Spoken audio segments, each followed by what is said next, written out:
Hello, my name's Dr. Peter Addy. I'm a therapist in Portland, Oregon, and I'm here to tell you 5 things that you can do with the feeling of not having enough.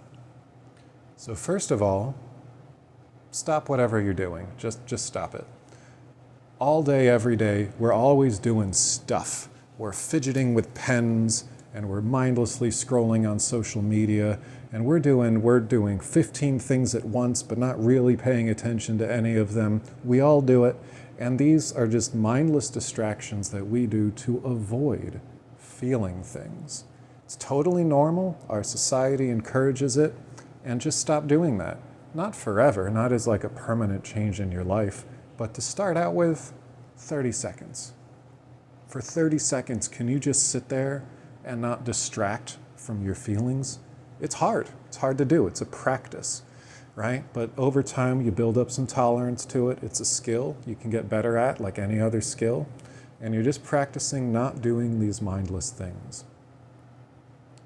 Step 2 is to feel whatever comes up, to allow that experience to happen without judgment, without telling stories about it. There are a lot of ways to do this. I used to be a research scientist at Yale School of Medicine, and I studied the way that the brain understands our sense of our bodies. The fancy sciencey term for that is interoception. You don't have to know that, but the point of interoception, or some of the research that I used to do, is that we have all sorts of data coming to us from our bodies, and that's worth paying attention to.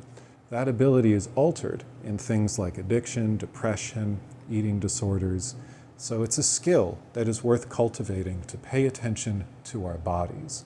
As an example, when I feel angry, I most frequently notice that as sensations in my jaw. I'm grinding my teeth and clenching my jaw. Maybe my hands are balled up into fists. It's a hot feeling, right? In contrast, when I'm depressed and I feel hopeless about the future, I feel cold, and I feel simultaneously a heaviness and an emptiness in my chest, right? And these are going to be different for different people. Your body has your own unique language for how it expresses these things. There's also some pretty obvious constants across society, like, balling up your hands into fists. A lot of people hold tension in their shoulders, so if you're walking around like this, you're probably not calm. But just notice your body. You're not distracting, and you're just noticing what happens. What's the size and shape of it? What's the temperature of it? Where specifically is it, in the front or the back or the side? No judgment, no stories about what's supposed to happen. You're just feeling it out. Step 3, once you felt something, express it. I have experienced a feeling, and now I can express that feeling. Again, starting with the body, this could be a spontaneous movement or sound. Maybe I'm getting in touch with a feeling of anger, and I notice myself wanting to growl or hum or rock back and forth or cry. Crying can be such a beautiful and profound healing experience. And that could be tears of gratitude or anger or loss or all at once. So just, if your body wants to do something, let it do it. And you're not forcing anything, you're not telling stories, you're not judging it, you're just letting it happen. It doesn't have to be a body thing. Other people like to journal. You could write down your thoughts and feelings. You could express it artistically. Finger paints, sculpture, things like that. You could talk to a friend or a therapist or a religious or spiritual community member in your life. There are a lot of ways to take an internal thing going on in here and then make it an external thing out in the world. And that's very helpful to do.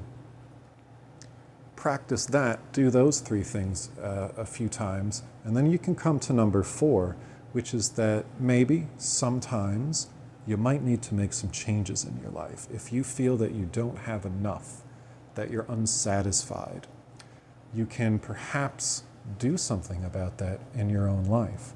I feel like I don't have enough and I'm depressed. I could perhaps go to the gym and shower regularly. I could go to therapy.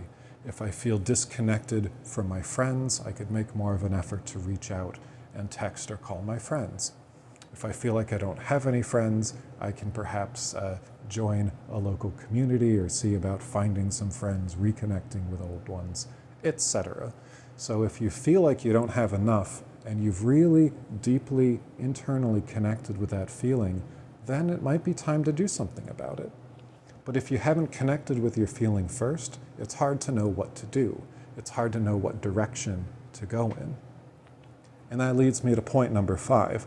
Sometimes the thing that is stopping you from feeling that you have enough in your life isn't about you. Sometimes it's the world. If you feel unappreciated and exploited at work, no amount of yoga and tea and massage and self-care is going to change the fact that you are being exploited at work. Sometimes the thing to do is to change your work environment. Quit your job, talk to your manager, do something. If you're in an abusive relationship, breathing exercises are not going to get you out of it. It can help you to get in touch with what you need and what's happening and what you want to be different, but it's not going to change things by itself. You need to actually do something to alter your environment. Sometimes this could be something drastic like leaving a spouse or quitting your job, but more often I think it's about a sense of community. Volunteer with a mutual aid group. Help out a houseless shelter or outreach. Donate to Planned Parenthood. Do things in your community to help other people feel like they can have enough, and that will in turn help you to feel like you have enough.